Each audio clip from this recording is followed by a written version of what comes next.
Anies tuh saingan berat lah, saingan berat untuk orang yang mau calon nanti pilkada. Apalagi nanti kalau keluar nama yang nggak top ya kalah sama Anies lah pasti. Ayam itu lagi menanjak. Nanti topnya di 2025. Tapi intinya ya kalau Anies mau maju ke DKI, ada yang dukung, wah dia bisa menjadi boleh dibilang di atas 50% bisa jadi ini orang. Pak Tommy, Halo, apa kabar Pak? baik Mas Agus.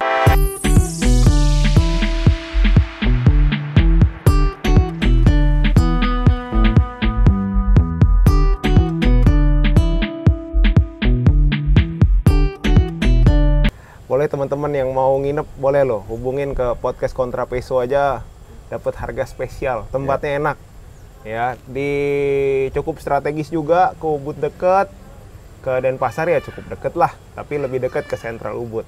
Pak Tommy, saya mau membahas nih sosok yang fenomenal menurut saya, Ya. Anies Baswedan. Iya, hebat. Iya, hebat menurut saya pribadi sih hebat. Gimana Pak Tom menurut metafisik nih Anies peruntungannya di tahun ini? Sebetulnya Anies tuh peruntungannya bagus. Ya bagus, tapi ya balik-balik lagi ya Anies kan biar gimana kalah ya. Kalah. Kalah dengan catatan banyak sekali ya karena pasangan Prabowo Gibran mendapat bantuan dari penguasa lah. Seperti itu dan semua orang udah tahu itu. Betul. Udah nggak bisa ditutup-tutupin lagi. Nah, kita bisa lihat aja ya.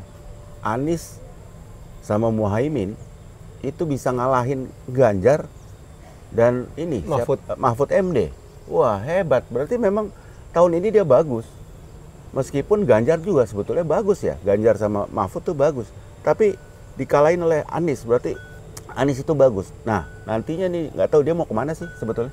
Cuman paling dekat agendanya ya dia pilkada ya Pak ya. Pilkada DKI ya.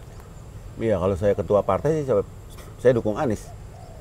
Kalau mau jadi ya, Anies tuh saingan berat lah, saingan berat untuk orang yang mau calon nanti pilkada. Apalagi nanti kalau keluar nama yang nggak top ya kalah sama Anies lah pasti. Jadi kalau menurut peruntungannya sendiri, Anies sendiri bagus ya Pak ya? Bagus. Tahun ini 2024 lagi top. Anies bagus. Tahun depan juga bagus, 2025 kan ular. Oh Kan iya, dia sio ayam kan. Sio ayam tahun Bagus, depan justru bagus. dia bersinar tuh Pak ya. Sekarang dia lagi begini. Prosesnya di lagi sana naik ya. Begitu ular dia puncak. Puncak dari. Betul. Berarti memang dia harus memanfaatkan nih momen-momen ini dari Anies Baswedan sendiri. Dia bisa ngalahin calon yang didukung partai penguasa dan partai pemenang pemilu juga, Pak Tommy. Jadi memang top emang ini orangnya. Tahun ini bagus. Lagi naik, menanjak. Ayam itu lagi menanjak. Nanti topnya di 2025. Tapi intinya ya kalau Anies mau maju ke DKI, ada yang dukung, wah dia bisa menjadi boleh dibilang di atas 50% bisa jadi ini orang.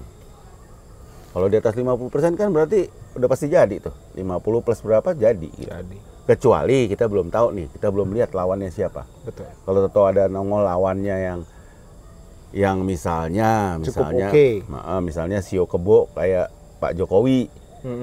Ya agak berat. Ya 50-50 lah gitu. Karena Kebo juga sakti lah. Kalau di Indonesia ini Kebo sakti. Oke.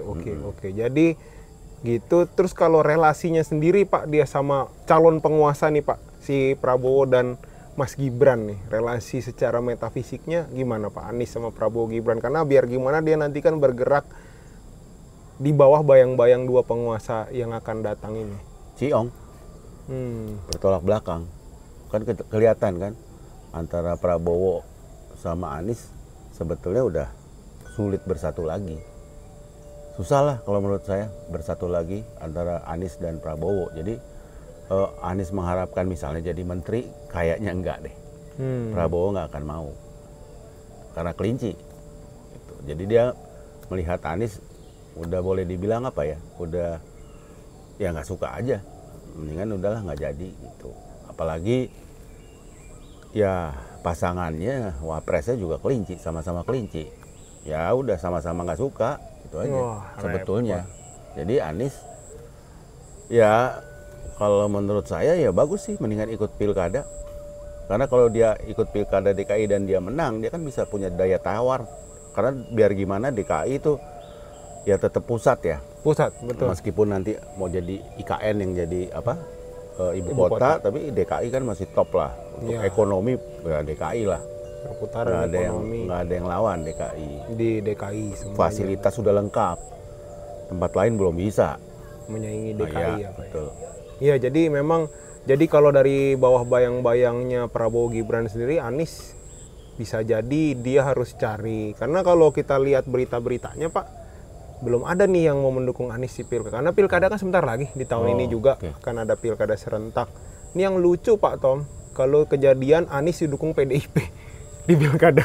Ini juga menurut saya cukup unik nih kalau sampai kejadian. Bisa nggak tuh Pak Tom ya, Bu Mega? Sulit juga ya Pak? Sulit. Itu amat sangat sulit. Karena biar bagaimana ya, kalau kita bicara CEO-nya Bu Mega dengan CEO-nya Anies juga nggak klop. CEO anjing lawan sama CEO ayam, nggak suka lah CEO anjing. Nggak suka. Yang satu kokok-kokok, yang satu gonggong-gonggong, jadi nggak klop lah. Jadi akan ada keributan sendiri antara mereka berdua kalau bersatu ya. Nah, si ayamnya sendiri kadang-kadang kan nekat kan, mau lawan si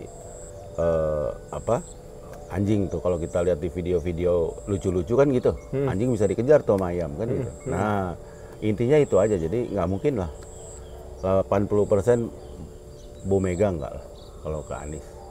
Oke, berarti memang tahun ini peruntungan sendiri Anies lagi oke. Tahun depan dia di puncaknya, tapi memang dia harus cari tandem partai ya Pak ya. Ya, karena mesti ada partai. Karena biar gimana dia tidak punya partai, kondisinya sekarang masih independen.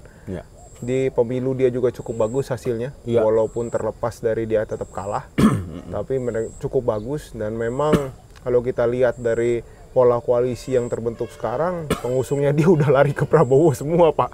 Iya kan? Betul. Jadi ya kita harapkan sosok ini bisa dapat suatu partai yang mau mendukung. Kalau tadi dari Pak Tommy PDIP agak berat ya Pak ya? Berat.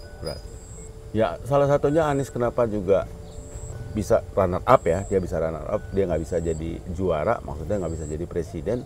Yang dukung salah. Maksudnya? Kan sebelumnya kita udah ngomongin. Kalau nggak salah saya udah pernah ngomongin di video sebelumnya, yang dukung partainya yang besarnya nih, yang pendukung besarnya, yang pemimpin besarnya itu kan kelinci juga. Nasdem kelinci, Surya Paloh kan sionya kelinci juga. Waduh. Makanya dari awal kita udah bilang, aduh susah nih kalau Anies. Gitu. Kenapa? Karena pendukungnya. Kalau misalnya dia didukung oleh Golkar, bisa jadi dia. Golkar sendiri? Naga. Iya, teman. Oke, jadi kalau dia didukung backingan oleh Golkar sih bisa tuh. Gede dia ya Pak Tommy ya? Kemungkinan besar bisa. Kemungkinan besar bisa ya. Kita lihat nanti perkembangan ke depannya nih Anies Baswedan, karena cukup sayang Pak kalau akhirnya dia tidak dapat jabatan apa-apa, karena biar gimana dia sosok yang oke di mata Indonesia, karena mungkin kita negara ayam dan dia ayam laki-laki ya Pak ya. Iya. Jadi kalau negara kan betina ya.